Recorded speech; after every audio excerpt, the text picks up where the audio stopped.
Good morning, everyone. What is it? We're so glad to be here this morning. You guys probably can't find us yet, but we're working on that. It just takes a moment.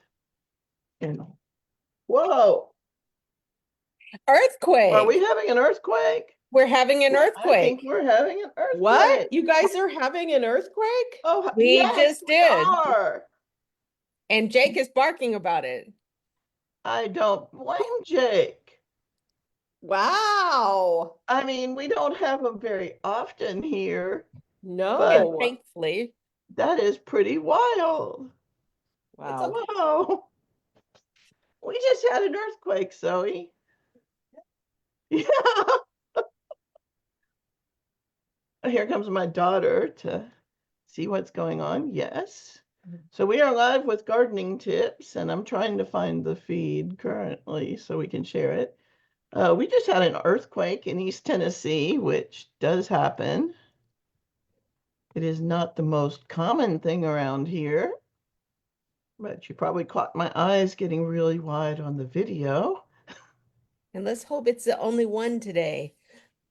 Oh, Yeah. gosh. Well, that's the biggest one I've ever felt around here. It was short. Yeah. Um,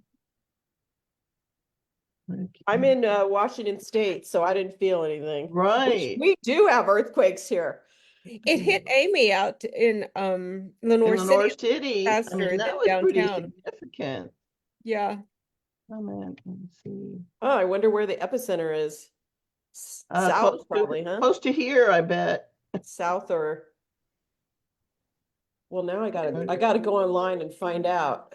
Yeah, okay, I'm sharing this, and then I'm gonna get it where I can sort of see everything going.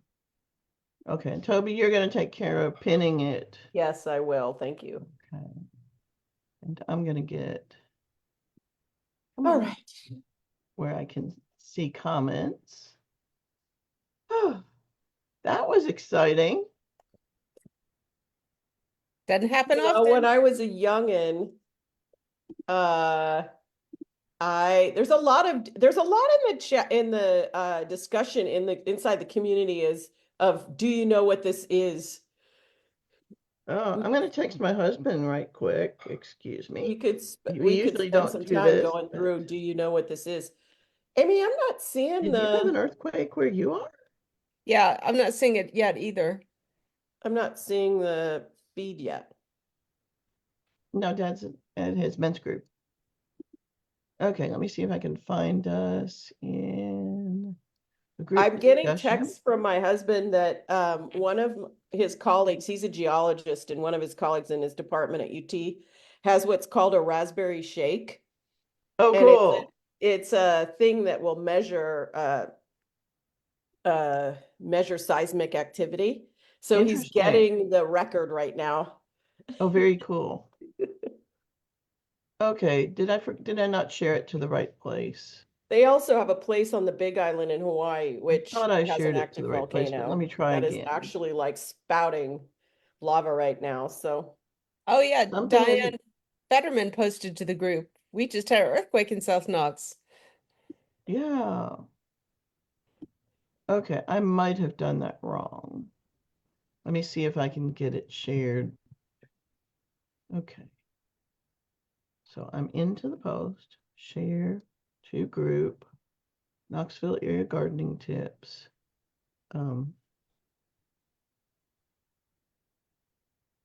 Click into the video.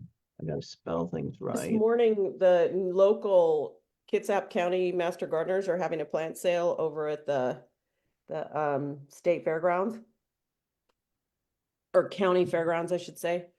I might go check it out this morning when I go over and order all my materials. You'll find native plants there that we don't have here. That ought to be That's interesting. right. Let's see. I'm so excited to finally. I had to buy starts this year because I have some seeds I'm going to plant because they do better seed wise. But if you don't get started right away at the earliest moment, the heat around here isn't hot for Okay, so long, you that know. should show up in the group. So I bought some starts that I usually don't buy. Most of the stuff I grow from seed, you know. Oh, okay. I'm gonna actually, I found it in the group and I'm pinning it to featured. I must not have, what is it? In the distraction of the earthquake, I think I didn't, what All is right, it? I see us now. Didn't do Here things we like I usually are. do. Oh, that was quite distracting. Okay. We're pinned. You must have We, pinned us, huh? I pinned us, Okay. just because I had it right there. Right. Excellent. Yeah. So Excellent. that is done. Oh, gosh, that was a little crazy start. That was like right when we're going live. And I feel like, whoa. Oh, You know, when I was a kid, I lived in Tokyo for a while because my oh, stepdad wild. was in the military and we used to have earthquakes all the time. And I was in a bunk bed on the top bunk. My sister was in the bottom bunk and I was in the top bunk. And I can remember the bunk bed going, Oh we gosh. would jump down off and go like, earthquake. We used to get them all the time. And, you Mhm. know, the bed would like squeak and Mhm. shift around. A smaller, a minor earthquake? But not but wouldn't you know, they never were big enough that the bed would fall apart or anything, you know. That Yeah. would have been a bad news bears because my sister was in the bottom bunk. Oh no. Oh, okay. Yeah, I know around here, we do pretty regularly have real minor earthquakes, but that is actually the most I have ever felt. Yeah. Mostly they're like, did something happen? And this Mm-hmm. time, like the house was shaking like there was a train next door. Mm. Yeah, It's interesting. I didn't even see it on it didn't Yeah, we register didn't on jiggle. the video. this was Lenore City. Earthquake today. We're going off topic, but We are. I am going off topic right now. Yes. And we haven't even introduced ourselves. Oh, yeah, we haven't. Oh, okay. There's nothing like an earthquake to let us all know we're not in control. Yeah. Oh, God. Okay.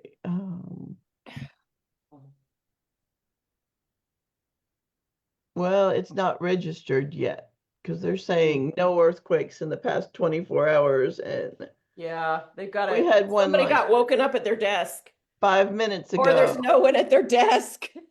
We had a fairly big one back around it was before 2018 when I moved here.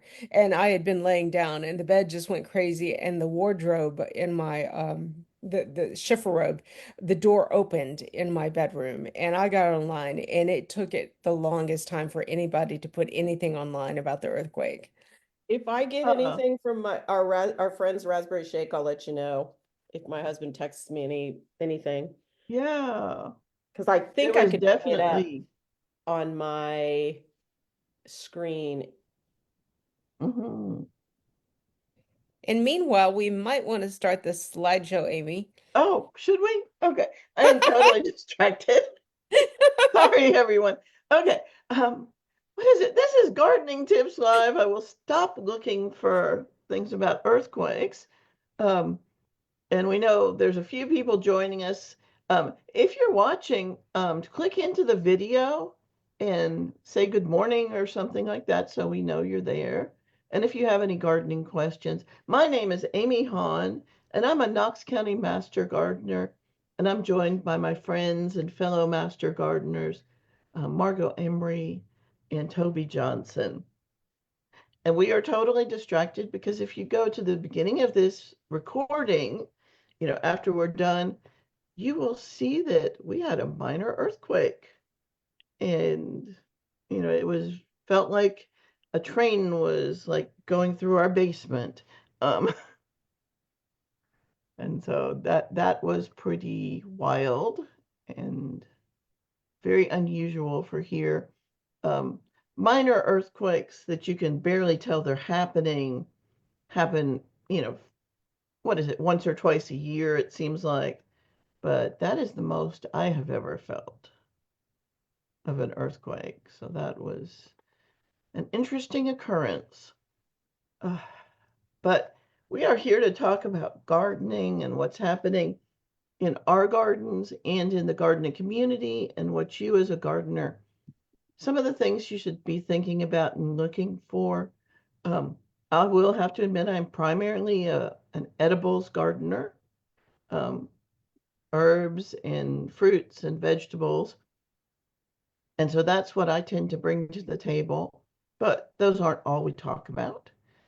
Oh, Steve, so you felt it in Hardin Valley. Okay. I'm glad you're with us this morning. And I am going to share my screen so you all can see. We're going to start off by talking about, um, okay, this is parsley that overwintered from last year. And some people think in the second year they did something wrong, that their parsley plant died. But parsley is one of the few herbs that we grow, and actually one of the few plants people regularly grow that's what's called a biennial. So it'll produce um, leaves the first year, and then it needs to go through a winter, and then it'll do the flower stalk. I don't know if you can see this well. There's a flower stalk coming up. And it hasn't made flowers yet, but it's getting ready to. And so that's my signal to harvest all of it. Once it really starts making the flowers up here, the flavor will change. And it won't be a good edible herb. So I will take some of this. I've got parsley in other places that are doing the same thing. That is normal as the weather warms up in the spring for your year-old, your plants that have gone through a winter to do this. I will harvest it all. I will dehydrate some, and you can just hang it in bundles in a place that there's some airflow. I generally do it in the house because of our humidity. Or you can take it, excuse me, and almost like a parsley pesto, combine it with a little bit of oil and a food processor. Some people put it with water. I think the oil holds the flavor better. Um, and I tend to put like a cup or a cup and a half in a quart bag and smash it flat so that I can break off however much I want. Some people put it in ice cube trays, but that is one of the ways of preserving parsley. I also have new plants. Well, they're very, very tiny right now, but I will have new plants to put in pretty soon that will replace this parsley. So I always do a really nice um, bit of tabbouleh this time of year because there's, a good bit of parsley. Okay, So I it got is some time to plant information things. really quickly, Amy, Oh on yeah, the earthquake. The epicenter is Greenback, Tennessee, okay, and it is 3.5 on the Richter scale. okay, that's Wow. pretty big for here. Yeah. Yeah. Yeah, okay, so definitely not our imagination, and Greenback is pretty close to Lenore City, as the crow flies. It's probably what, 10, 10 miles or so from here. Yeah, it says 20 kilometers southeast of, oh, 20 kilometers southeast of Greenback, Tennessee. Oh, wait a minute. That's Oh, where okay. it's not at Greenback, Tennessee. Okay. So 20, closer to like Alcoa yeah, or I'm trying to get the interactive map open.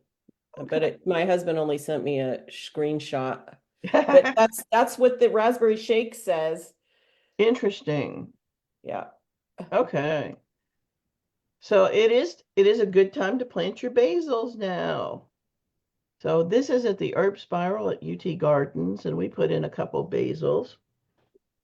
So there's Genevieve's red Rubens, and I've got a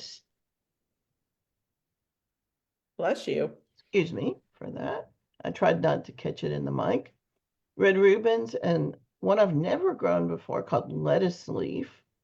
A lot of people really like that. Toby, have you grown that one? No, I haven't. But I'm trying to zoom in, but you can look and see the leaves are all sort of crinkly And big. and Oh, yeah. big. Isn't that interesting? Yeah, it looks kind of like Genovese, but maybe Right. more crinkly. They're crinkly and they're like really big. I've And so grown like Thai basil and it's now, huge. It's like a shrub. oh, You the know, plant. yeah, Yeah, the plant is huge. It right. and you got to get really creative about what you're going to use it Hmm. for, but it's really good in all Yeah. kinds of Asian dishes. Actually, at the other end of this, we planted some Thai basil and some red Thai basil, which I'd never seen before. But I Hmm. don't have the picture in here. So if you want to go look at that, it's at UT Gardens, and you park and you walk through the gardens past where the vegetable garden is, and you'll come to the herb spiral. And it's a big stack of, what is it? Plants and rocks, and you will see it to your left as you go past the vegetable garden. And if folks are new to herbs, Hmm. just a quick note that basil is an annual, so you Yes, have to replant it every year. Um, right. versus, as you said, parsley is a little bit different. And then there's some like Yeah, thyme, or etc., that just creeping time. it creeps and it's always around. It overwinters really well. I always find I have Yeah. time, hanging out over the winter. Hmm. And then you have ones, this is pineapple sage. And we Mhm. actually had another plant on the other side of the herb spiral that didn't survive the winter. Tell everybody, Amy, about why an herb spiral. Well, um, so an herb spiral is just a really, okay, so it is basically a mound, um, but you plant in a spiral and oftentimes you use some sort of rocks or support so you can mound it higher. Um, Hmm. and the reason for the herb spiral is it gives you a lot of different microclimates. Hmm. At the very top of this spiral where you can't see is actually some tarragon that's over 10 years old. And Hmm. if anyone's tried to grow French tarragon around here, they know it generally dies out. Um, but tarragon can't take wet feet, which Hmm. means wet soil, particularly in the winter. And so, being at the top of the spiral, it never has wet feet. So, it has survived. Now, there are some plants that I think this is the agastache or anise hyssop, or it might be Hmm. further out this way. We have tried planting it up higher in the herb spiral, and it didn't make it. So it needs more moisture. So the top of the spiral is drier, the bottom has more moisture. Um, Basil does successfully in the bottom two layers. I don't think it would do well on the top layer because Yeah, it it would be needs too water. dry. So And is the basil on what side, like we directionally, is the basil? we planted on the north side, Okay. and it does really well there. So Okay. the north side is a little bit cooler, gets a little more shade, um, and so it's not in the direct sun very much of the day. Now, Hmm. things on the south side, we have oregano on the south side, and the oregano does really wonderfully. I actually ended up cutting it back yesterday. It was growing so well. Um, Hmm. we're cutting it back so it won't get so big that it falls over at the Hmm. end of summer. And Hmm. so a May 10th cutback is pretty early, but we've had really mild spring weather this year and some pretty hot spring weather. So Hmm. things are growing really fast this spring. So the herb spiral has a bunch of different microclimates. Um, and so you can figure out what is it. It really does demonstrate that. Mhm. and it gives you the opportunity to grow some things that you might not be able to grow otherwise. Now, creeping thyme will grow anywhere in the spiral, but I don't think the tarragon would. Mhm. And we figured out the anise hyssop doesn't. So, it really is a Anise hyssop nice. like it likes a lot of sun, Hmm? dry. The anise hyssop is now on the lower level on the east side of Ah, the okay. spiral. So it's getting morning sun. We Yeah. had tried it on the um, on this level up here, the one above, not quite Howdy, the level. ladies. I'm really sorry, but this is the traffic area right here. So if we stay a little bit So closer to Brian the is talking sidewalk. to folks at Dixie Lee Farmers Market. So he is helping direct traffic. And let me see. I So tried to squeeze in a couple comments on your spiral. oh, okay. Uh, That sounded like one of, traffic directions. yeah, well, no, I stepped outside. I'm back in my vehicle again. Oh, Um, okay. one of the major purpose of the herbal spiral is drainage. Yes. Uh, many, many of our herbs are native to the Mediterranean, and their soil around the Mediterranean coastline is very well drained. So Right. this mimics that right there. Hmm. Yes. It also gives you a lot of planting space in a pretty small footprint. Right. And so I don't have one at my house, but I think it would be really interesting. Um, if you are interested, what is it? We have at least 4 different kinds of oregano, several different kinds of thyme. By the end of the season, we will probably have about 13 or 14 different kinds of basil, Cuban oregano, a Mexican mint that's in the coleus family. So we have a lot of interesting things. And if you go, feel free to brush the herbs and then bring your hand to your face and you will smell the scent of that herb. And so that's always really nice for something you're not familiar with. Mhm. And then we have a really nice patch of winter savory that came from a plant from Margot in there. And It's so thriving. It's a very it is robust herb. it is beautiful. Yes. And I've posted in comments, you've got me wanting an herb spiral now. And IFAS, which is Extension down in Florida, has Mhm. a herb spiral tutorial, and I Oh, posted a link to nice. that. That sounds great. Yeah, I'd like to have one at my house, but I don't really have a good place for it.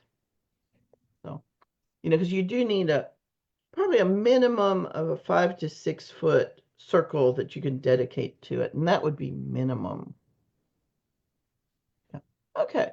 Um, these were some happy volunteers I found. I never did get my marigolds sown this year for my garden, and I was stacking up my green stalk planters that my mints are planted in. And I don't think I had any marigolds in here, but I had some near here. And apparently some of the seed pods ended up in there. And so I had have these nice little seedlings. I actually did move them. And so I have marigolds, and I only grow one kind of marigold. So I'm pretty sure that's what these are going to be.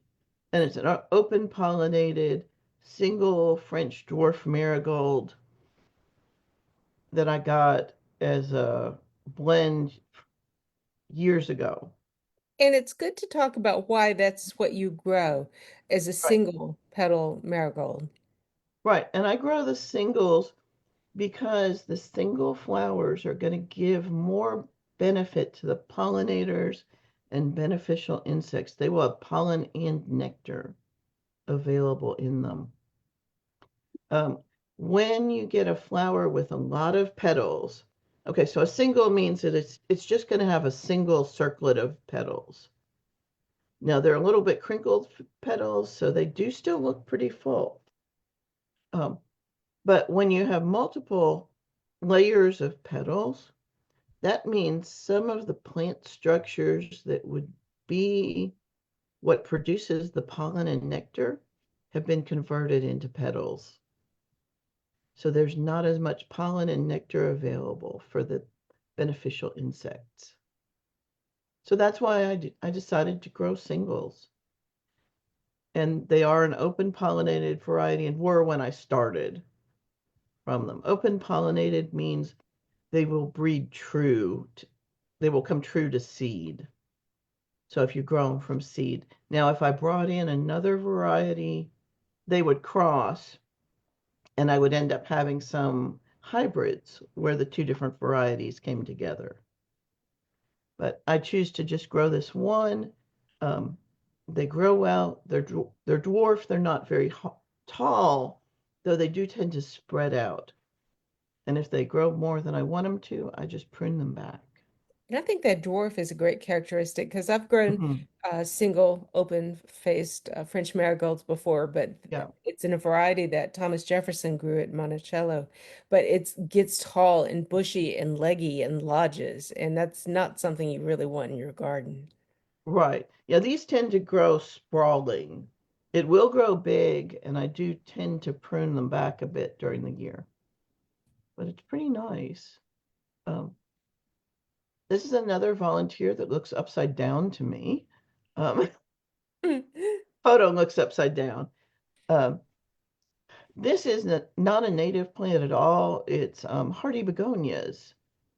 And so you will find them in a lot of older gardens around here. And you can see the begonia shape, the sort of asymmetrical leaf, and the little bit of red in the center. They produce bracts of pink flowers and then really interesting seed heads. And so they're just a nice ground cover type plant. And that they've volunteered in there because they were growing close to there and some of the bracts of the seeds fell into this pot. And the plant that was growing in that pot has apparently died. And don't pay attention to the clothespin. Okay, these are Egyptian walking onions, and they're doing their thing. They're making these top sets, and they'll make one set of top sets, and then they'll go ahead and make another one. And then eventually they'll get so heavy, you can see this one's starting to lean over, that they will actually fall over and they'll go back into the ground if you let them. I usually collect them because I want to use them. I actually plant them between my varieties of garlic. When I plant my garlic, I don't have any garlic pictures today. Do you And have any usually, scapes coming up, Amy, in your garlic? I haven't seen any yet. I Yeah. did look Bye. today. That you should be seeing, if you have garlic, you should be seeing scapes pretty soon. Mm-hmm. Mine might be delayed because I didn't plant my garlic until January this year. Mm-hmm. So I did plant very late. I haven't talked to anyone else who planted. Normally I plant toward the middle or end of November, but that just didn't happen this year. I had had some surgery in October, and so just was not happening. Let's see. Oh, this is one of my fig bushes. I was wondering if it was still alive. And I'm starting to see just the beginnings of life. I need to prune out all the dead materials. But with figs, I do tend to wait quite a bit before I do the pruning. When we've had a year that mine haven't done well, they don't always do well. Um, so I will wait until I'm pretty sure that what I'm going to prune off is dead. So I will come in probably, hopefully in the next couple of weeks and do a hard pruning on this so the new growth can come out. Okay, pear tree is doing wonderful. Pears are growing nicely. It doesn't look like it overset. With fruit trees, you want at least, a lot of people use a fist. So 5 to 6 inches between fruits. And so if you can see, this is just one fruit here, and then you can see a few more fruit here, but they're really spaced out. And so the way the weather happened, when the flowers bloom, there would be a set of like 5 or 6 flowers all together. And some years they all set fruit, and you have to go through and prune them out if you want to have a decent sized fruit, and you don't want branches to be pulled down and break. So those are a couple of reasons to fruit prune your trees. This applies to apples, pears, peaches, plums, nectarines, basically all of the tree fruits. If they've overset, you want to thin them to at least like a fist space between fruit so they don't hurt themselves, actually. And you get better quality fruit that way. Okay, this is a totally different subject. This is a plant called curly dock. It is a weed. It is making its seed, and I need to go through and cut off, at minimum, cut off the seed heads so the seed doesn't spread. But I was having a really bad problem with it a few years ago. I don't have it as much anymore. I have a few plants every year, and this is one that's gotten away from me for a couple years. But if you can see how chewed up the leaves are, Mm-hmm. and that is because an insect came in. There's this little guy here, and it's actually called the emerald dock beetle. Oh, lovely. And so they eat a lot of the dock. So a smaller plant, they might eat it to death. And so this is a big one. I need to get my good shovel out and get this one out of where it is. It's also growing so well because it's next to my compost bin. But so that's the emerald dock beetle, and its larvae are little um, black. They look a lot like ladybug larvae, and they eat the dock. They're almost always under on the underside. I didn't see any larvae today, so they might be past that stage. We were talking about dock before the show, Amy, and you were Yeah. saying you need a really good shovel to dig it out because it grows Yes. deep. I had dealt with a lot of broadleaf dock, is that the term for that? And had to curly dock and burdock. That was it, burdock. And I was Mm-hmm. having to dig it out with a shovel, and it would break Yeah. off a little bit, which is what you don't want. And Right. so I got online and was researching it. And garden forks are recommended because they loosen Mm. the soil, and then you can ease out that kind of big carrot base of the plant. Yeah. So I bought a fancy garden fork, and I'm going to be out there trying to deal with some dock later Mm. today. Yeah. Even a relatively small dock plant, and it's called curly dock or yellow dock, because when you break the root, it's yellow inside. Mm. Uh, but even a relatively small dock plant is going to have a foot long root. Yeah. This one will probably be at least 3 feet. Wow. And so that's going to be a job to dig out. But I do have a garden fork. Well, I have a broad fork. Oh, that's And even better. yeah, Yeah. I'll probably bring that in. Also, this is fairly near where my horseradish is. And I want to move my horseradish. So I might actually dig up the horseradish at the same time. What's happened with my horseradish is Jerusalem artichoke has come in and is trying to take over my horseradish. And so I actually need to dig it up, sort of clean it out, clean any of the Jerusalem artichoke roots out, and then I'll replant that somewhere. Okay. Um, I just took a picture of this because what is it? In years that we have hotter nights, the irises don't last. But this year, the irises are lasting really nicely. Some years when we have, 80-degree temperatures and it doesn't go below like high 60s at night, the iris season is like a week. But this year, the irises are lasting. And so, that's just really nice. And so I just wanted to comment on that. And Is that the same go this same for peonies? I think so. You know, that the Yeah, my peonies will peonies, last they longer. just like come and go so fast. Yeah.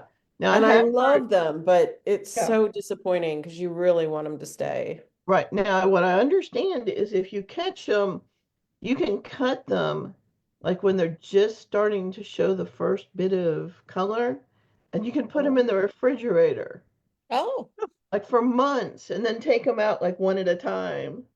Oh, Yeah. And so that's what the florists do, you know, hmm. or the folks that are selling flowers. They'll have Mm-hmm. a refrigerator dedicated to that. They do that at Concord United Methodist, where they have a flower ministry, and they actually have a refrigerator for flowers. And so they'll pack those peony buds, you know, and there's a certain stage you catch them at, and you can Hmm. put them in the refrigerator and hold them for like weeks, Hmm. maybe even months. And so that's interesting. Okay, this is another flower that I like. I actually got it at the East Tennessee plant swap years ago, and that plant swap is happening today. So if you're not there, you're probably too late. I think it runs 9 to noon today, at, I think they're at New Harvest Park. I'll check on that before we're done. But if you just heard about it and don't have plants to swap, there's always people giving away plants, especially at the end of the swap. Some people do prearranged swaps, but um, what is it? There's basically always daylilies at the end, and there's usually hostas and, you know, just some other plants. So if you're interested, I'll look it up and make sure the direction. This is Korean bellflower, and it is not a native plant. Um, they say it's edible, but I tried it, and it's one of those, if it were an emergency, I could eat it, but I don't really want to. Um, but I think the flowers are just beautiful. And so it has its little patch under my fig bush, and, you know, I enjoy it when it's blooming. And they do make good cut flowers too, though they do leave pollen on your table. Okay, I was talking about my clematis, and it's blooming. Okay, this is um, a native plant. I think from here on out, we've got some just native plants that are really nice. So this is the pussy toe, yeah, pussy toes. And so it's actually starting to leaf out. There is a little bit of weeds in here. I need to really get that one out. I think that's what it is. Yes, I really want to get that out. That is horse nettle. This one right here, you can even see the thorns on it. Mm-hmm.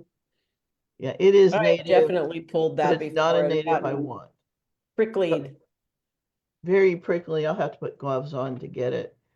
And then you see the bindweed here. Um,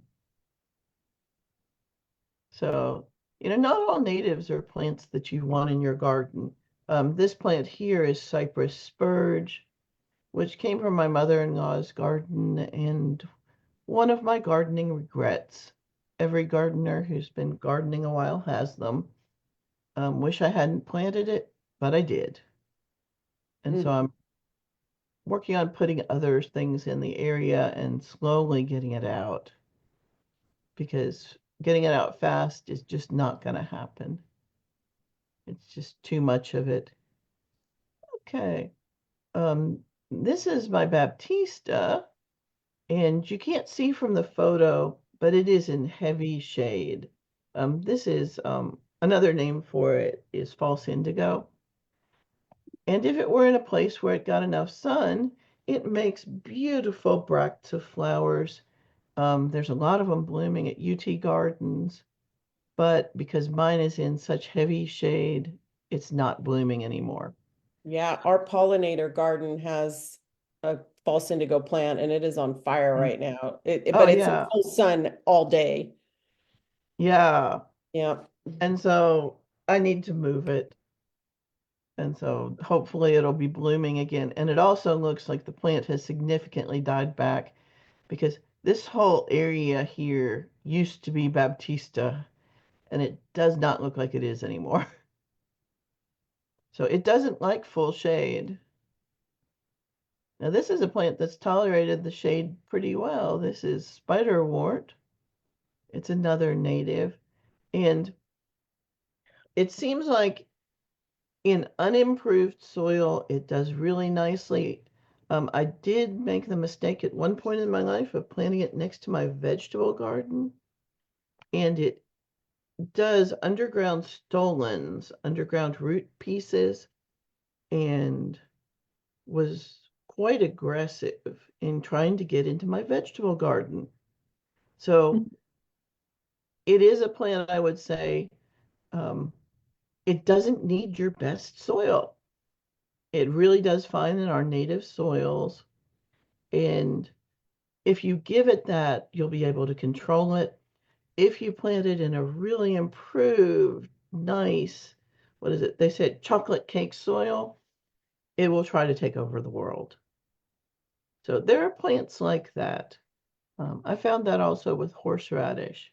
If it's in a really improved place, it'll try to take over the world.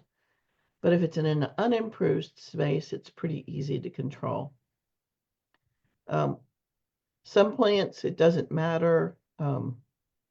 What is it? The Saint, not St. John's wort, Jerusalem artichoke.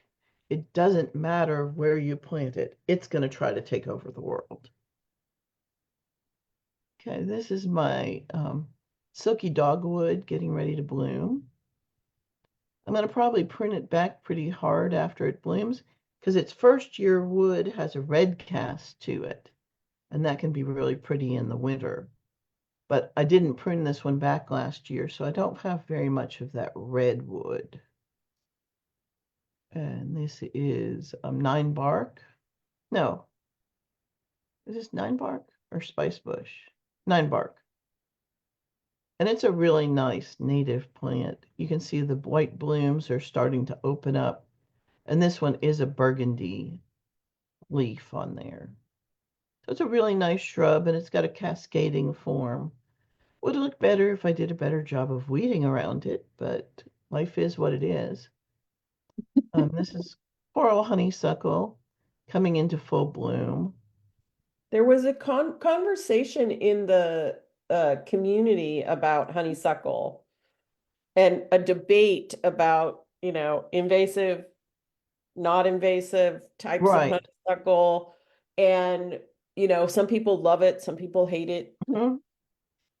This coral honeysuckle, that's a native and it's not invasive, correct? Right. It's not invasive, but it is a large, vigorous plant. Mm-hmm. I have two coral honeysuckles, and they have both knocked over the trellises they were attached to. Mm. And so I need to do better support on the trellises. I have them on wire on, the iron trellises, Mm-hmm. and they have managed to pull over both trellises. Mm. So they are, they're very heavy Mm-hmm.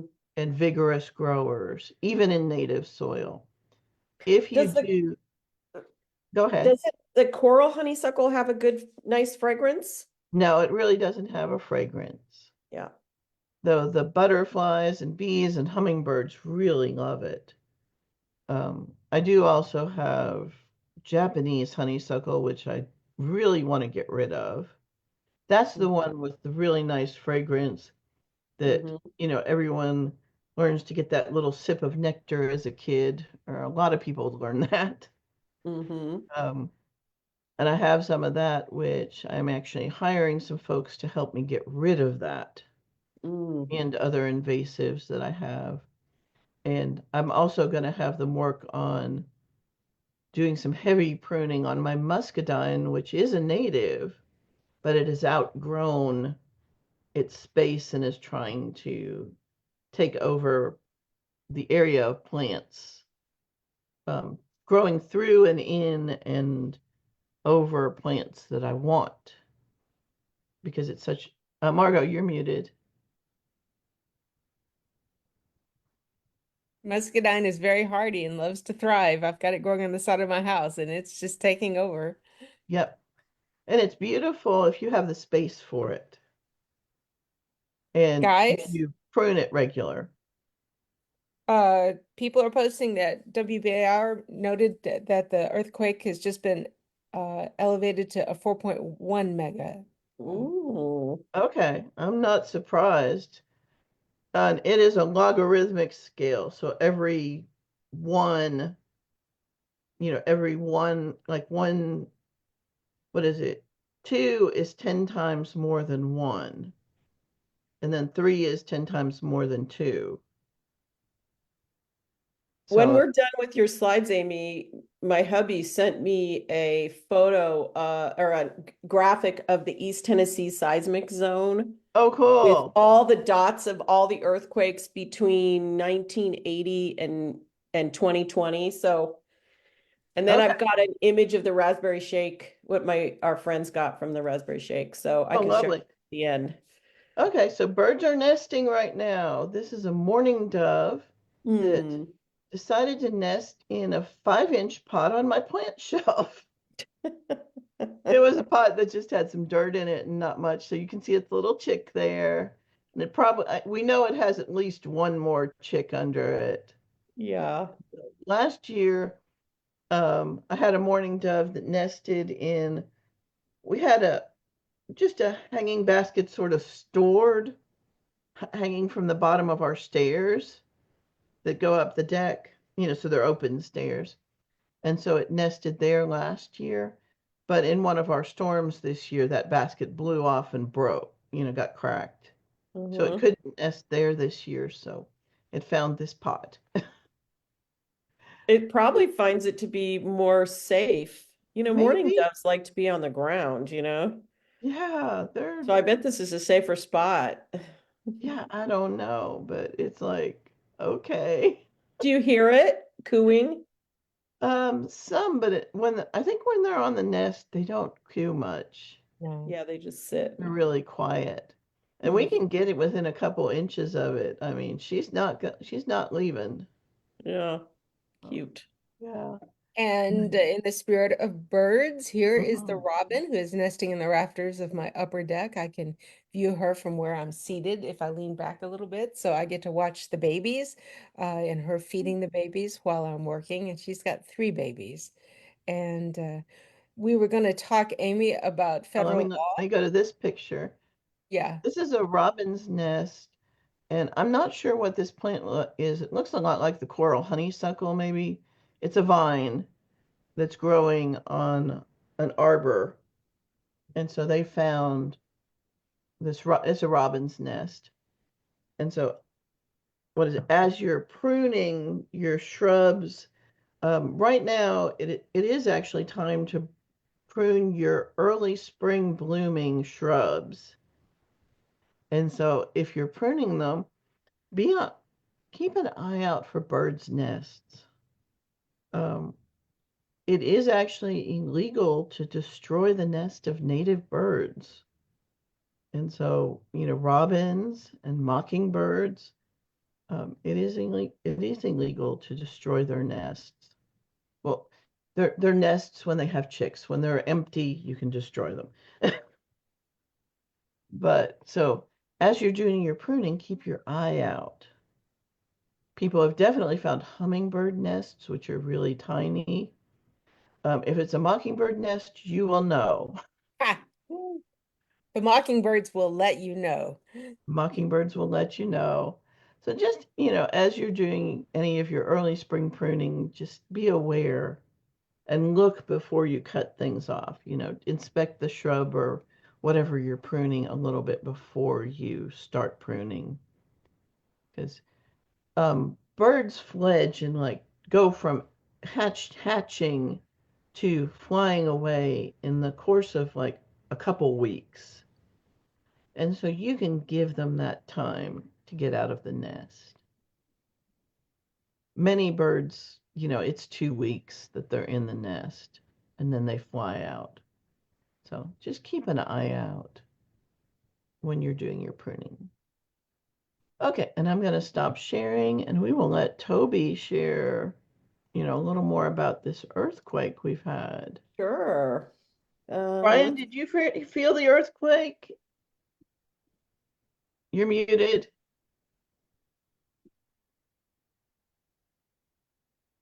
Gotta punch that button there, Brian. Yep. No, didn't get it yet. There you go. Yeah, there we go. Now I thought I had gas, Oh, so I just let it go, and then I just kept on working. okay.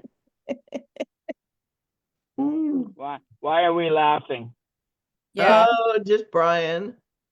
That's Can you guys see my picture? Yes, we Yeah, can. and that explains why Amy felt it before it hit downtown Knoxville. Right, Yeah, yeah. the epicenter is like on the North Carolina border. Oh, okay. So I wanted to show that. Let me see if I Mhm. can get to, hang on, I'm going to go back to there's the raspberry shake from our neighbors, Oh, wow. our friend. And you can see 1304 and 13, like it was less than, basically it was a second, It Yeah. wasn't very long. At what time was it? It Right says, go ahead. well, it says 1304, but that's like not our time zone. Yeah. Right. That's probably Greenwich Mean Time. Yeah. So it was right. I mean, it was right at 9 o'clock. Yeah, it 'Cause was like it- 904. Yeah, we had Okay. just started. Between 904 and 905.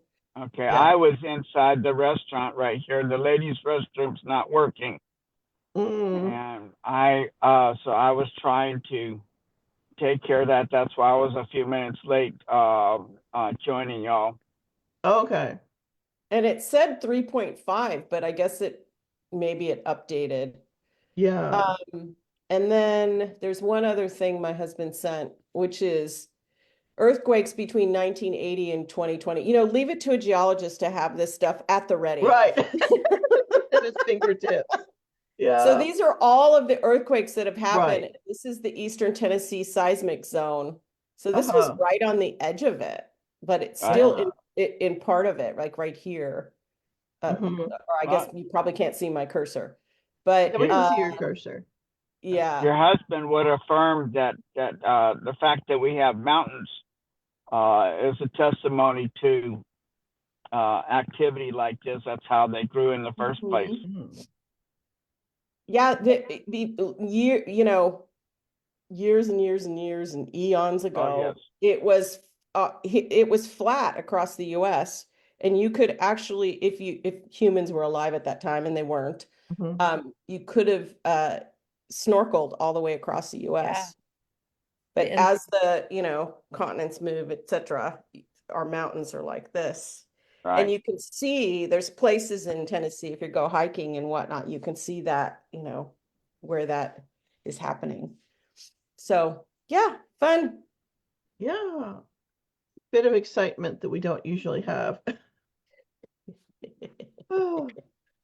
Well, we hope everyone out there is doing good. And I talked about poison ivy last night on our welcome post, because we've got a number of people posting, asking about it, and asking about how to take it off. Oh, poison ivy is a nuisance. Yes. So I shared some comments, but also some fact sheets. That's good. I've seen discussions of poison hemlock going on since that's now in bloom, and that's something important to share. I also shared to our group on the welcome post about poison hemlock. Good. Yeah. Okay. Yeah. Yeah, because it looks a lot like Queen Anne's lace. Isn't that the one that looks like Queen Anne's lace? It does. It does. The bloom structure is a little bit smaller, a little bit different. Right.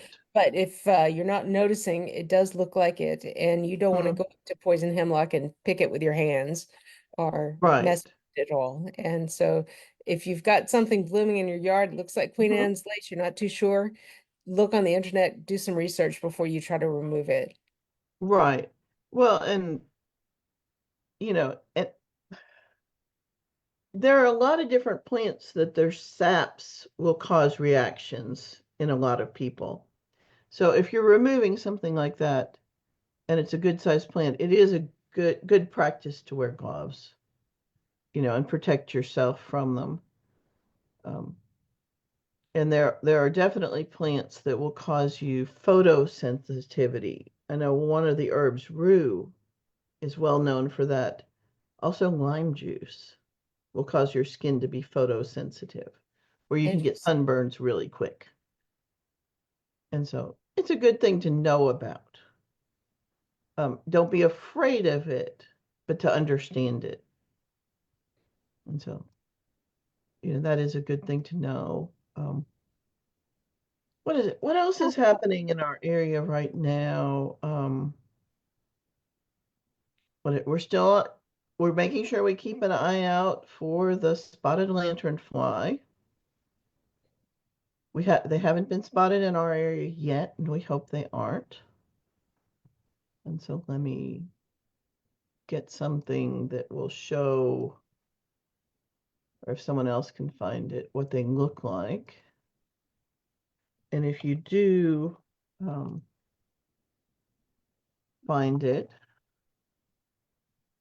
let's see, let me find that.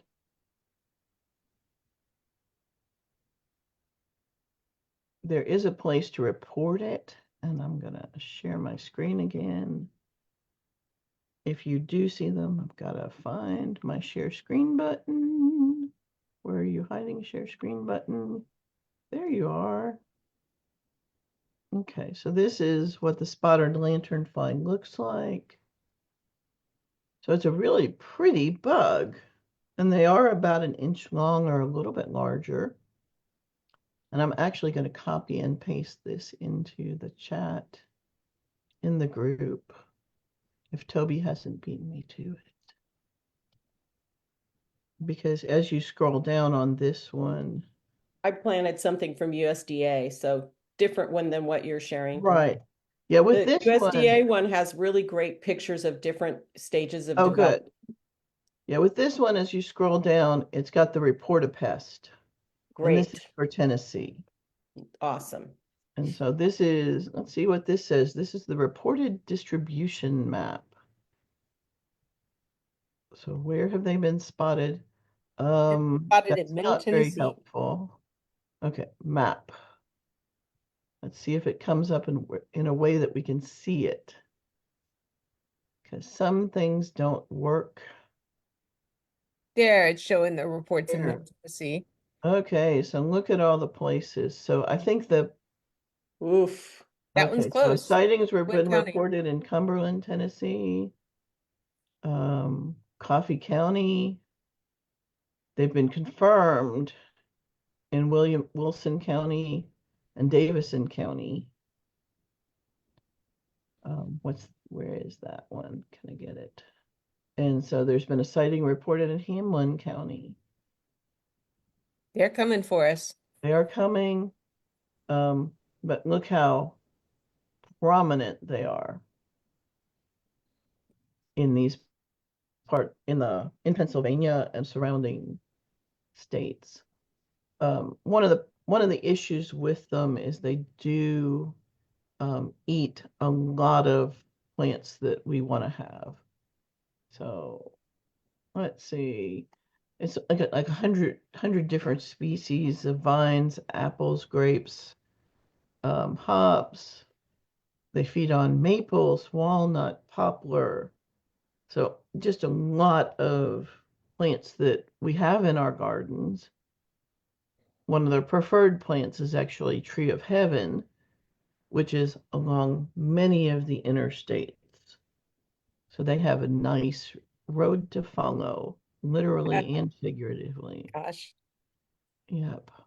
Mm. So keep an eye out. And if you do see them, take a picture and then smash them.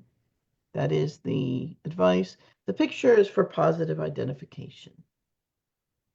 So we want to have good identification on them. Okay, gonna stop sharing. One other thing about the earthquake, I'm circling back. Yeah. My husband shared a link with me about you can go on the USGS website and you can report how you felt the earthquake. So they Oh, have okay. all these questions like, were you asleep? Did you sleep through it? Mhm. So there's all these questions. Where were Oh, you? All cool. this. So if you want to be part of citizen science and, Mhm. report your experience of the earthquake this morning, you can do that. It takes like a couple minutes to Oh, do. that's cool. Yeah, Yeah. So I put that link in the chat as well. right. So add your knowledge to the scientific database. Yeah. That's sort of cool. Or your experience. Mm-hmm. Very fun. It is 10 o'clock. It has gone really fast this morning. Um, farmers markets are in full swing. So if you're not growing your own vegetables or haven't gotten them yet, a lot of the farmers at farmers markets do some pretty intensive things to have the vegetables for you.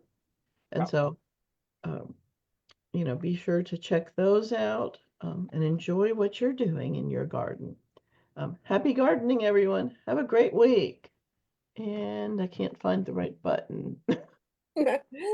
Bye-bye, folks. Okay, bye. I will stop the feed as soon as I can get to the button. There we go. Talk to you later. Have a great week. Bye.